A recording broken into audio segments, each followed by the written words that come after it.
Welcome to the Deep Dive. Our mission, as always, is to cut straight through the noise and deliver the essential, nuanced knowledge you need to be truly well informed. Today, we are undertaking a really critical deep dive into a foundational layer of modern Jamaican history. Now, for this particular series, we're drawing directly on the comprehensive research and the historical arc detailed in Glenn Purdy's book, The Timeline of Jamaica. It's an amazing resource. And that book maps the island's development, from its initial discovery right through to independence. That's the period we'll be focusing on today. But just so you know, for those following along, in our companion series, The Forgotten Chapters, we actually address the valuable material that didn't make it into the main book. That includes events both before and beyond independence.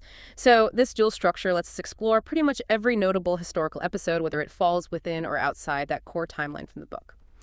Okay, so today we are opening up a profoundly important chapter. It's one that's often overlooked, I think, in Jamaica's commercial and social development. The settlement of the Syrians and Lebanese. We're going to trace their specific path, right from the geopolitical upheaval back in the Middle East, all the way to their role as really foundational figures in Jamaican commerce. It's such a fascinating migration story, but it really has these unique layers. As you said, this isn't just a simple tale of people moving for, better opportunity.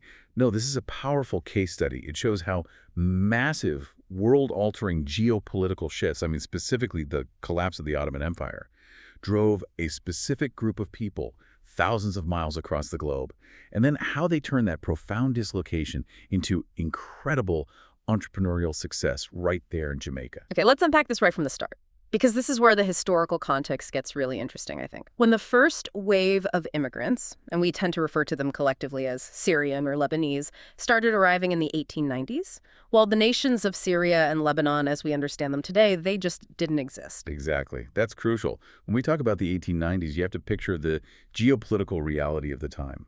It was called Greater Syria.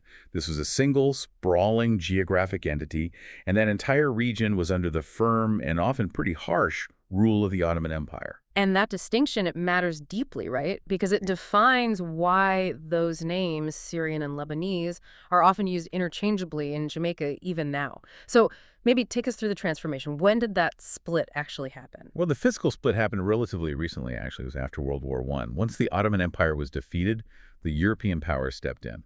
And the French, they took control of Greater Syria under what was called the League of Nations mandate.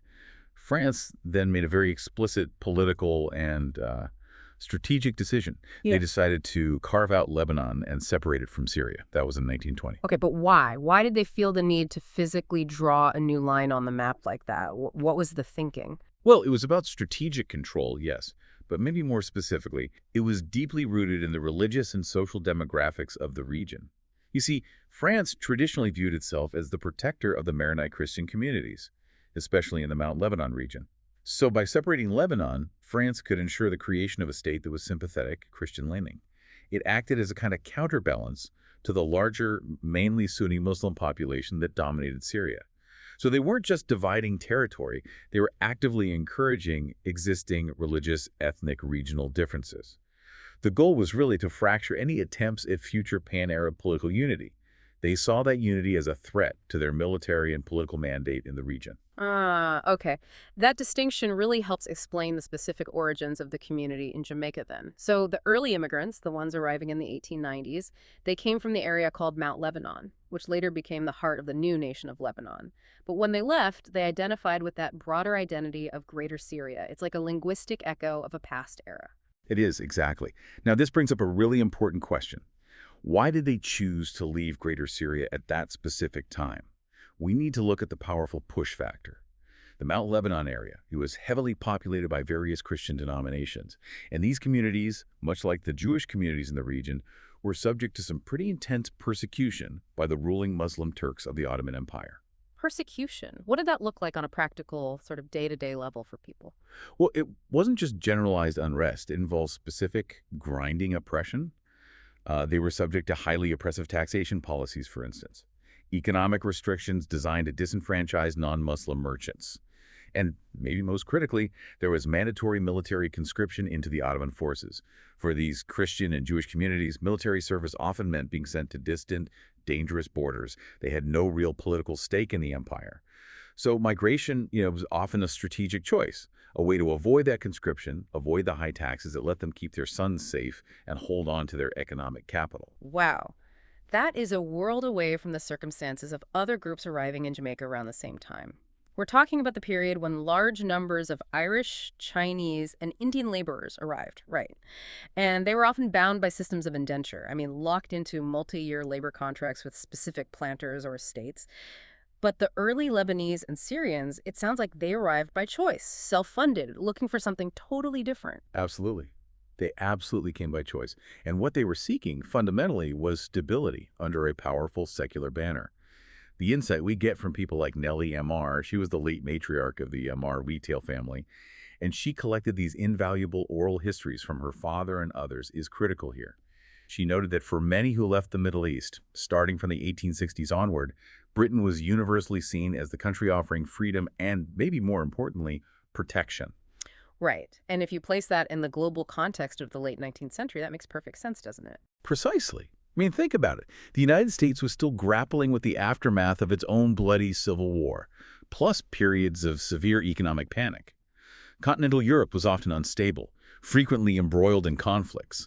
So, for a merchant family looking for a safe port, a place to restart a business, seeking the protection of the British flag wherever that flag happened to be planted, that was the safest, most appealing insurance policy available. And Jamaica fell right into that category. Okay, so that explains the general appeal of a British colony. But how do we explain the specific timing? Why Jamaica and why the 1890s? This is where you mentioned earlier the Great Exhibition of 1891 comes in as a kind of powerful clue. Yes, it's a beautiful historical connection, isn't it? That exhibition, which was inspired by the famous 1851 Great Exhibition in London, it wasn't just some local fair. No, it was a massive international marketing campaign. The whole point was to showcase Jamaica's thriving industries, its stability, and its potential as a prime location for global business investment and settlement. And that message of opportunity, it would have traveled the globe, wouldn't it? An exhibition on that scale would have been covered widely by international newspapers, trade journals. Exactly. It's highly probable that reports of Jamaica, presented as this vibrant, stable, safe place to conduct commerce, reached those entrepreneurial communities back in the Middle East. And that likely influenced their decision to specifically settle there in Jamaica, rather than, say, Trinidad or Canada or somewhere else under the British flag. So it offered both the security of the British flag and a clearly broadcast signal of economic potential. It was the perfect combination. It really was a perfect synthesis of the push and the pull factors. Okay, now let's pivot to the core of this deep dive, the commercial journey itself. How did this relatively small group move from, well, initial settlement and door-to-door sales to basically dominating key areas of Jamaican commerce within just 1 or 2 generations? How did they achieve that rapid ascent? Yeah, that raises a critical question about business strategy, doesn't it? Especially when you're starting with basically zero capital in a completely new land. It was a story built on discipline, incredibly high inventory turnover, and maybe above all, absolute community trust. Describe that initial starting point for us. It sounds intensely humble. Oh, it was. The first wave of settlers started as simple peddlers. They were known locally as packmen.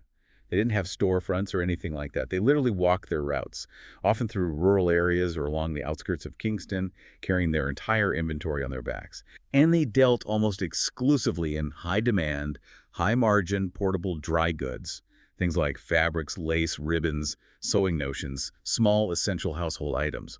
They weren't selling plows. They were selling things people needed regularly for clothing in the home, fashion and necessities. And this wasn't done with formal bank loans, right? That's usually a huge barrier to entry for most immigrants starting out. Exactly. No, this is where the community genius really came into play. They operated on this highly efficient rotational credit system. It's quite brilliant. A small group of families, maybe those who arrived slightly earlier or perhaps managed to sell an initial asset, they would pool their limited resources. Then they'd lend really small amounts to a newcomer, just enough to buy their initial pack of goods.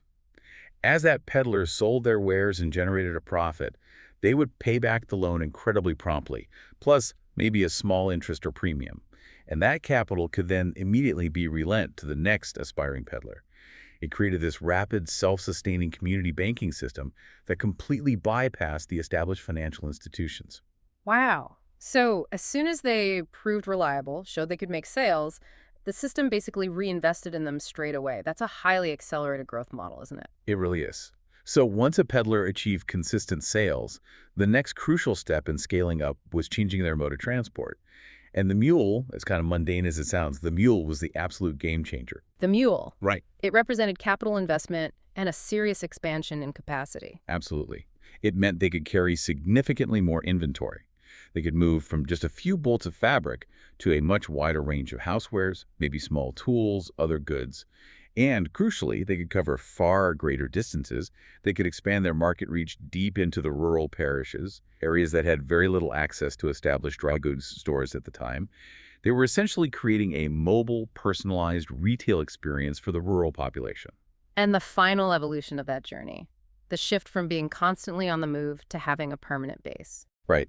As the cash flow became substantial, as their reputation solidified in the communities they served, they made the inevitable move to fixed retail. They opened the dry goods shop, often starting small, maybe just one room, and then growing into the larger commercial entities that we recognize today. This physical storefront, it marked their successful transition into the established merchant class. And if you visit downtown Kingston today, many of those original family-run shops, the ones that started way back in that era, they still anchor key commercial districts. Harbor Street, King Street, Orange Street. That physical presence really solidified their position in Jamaican commerce.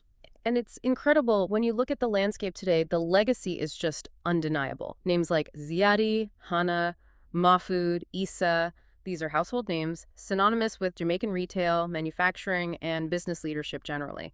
It all connects back to that strategic decision made over a century ago, built quite literally on the back of a mule, and secured by that incredibly strong community trust. Yeah, what's so fascinating here is that the foundation of their success wasn't just hard work, though obviously there was plenty of that.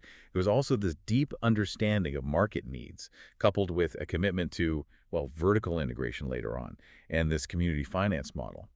Few other immigrant groups at the time managed to replicate that combination with such speed and effectiveness. They really entered a specific niche, dry goods and textiles, and mastered it completely before diversifying. So, to summarize this deeply illuminating dive then, we've traced a unique lineage.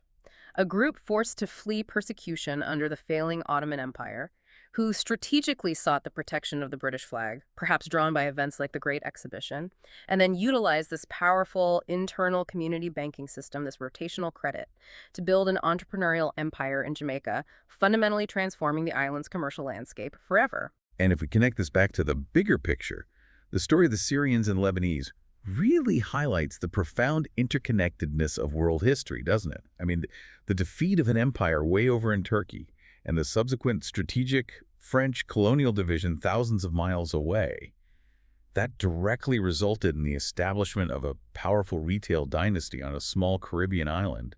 It just shows global politics always dictates local economics one way or another. Absolutely. It's a powerful reminder. So here's a final thought for you, the listener, to consider. Given their choice to specifically seek the protection of the British flag due to that instability in the Middle East, and given that the Great Exhibition might have been such a powerful draw, what other specific, maybe unexpected global connections or perhaps marketing efforts might have driven other immigrant communities, think about the Chinese or the Portuguese perhaps, to settle in Jamaica during that same period, the late 19th and early 20th centuries? It's a compelling question, something for you to explore next time you think about the island's incredibly complex and fascinating historical tapestry.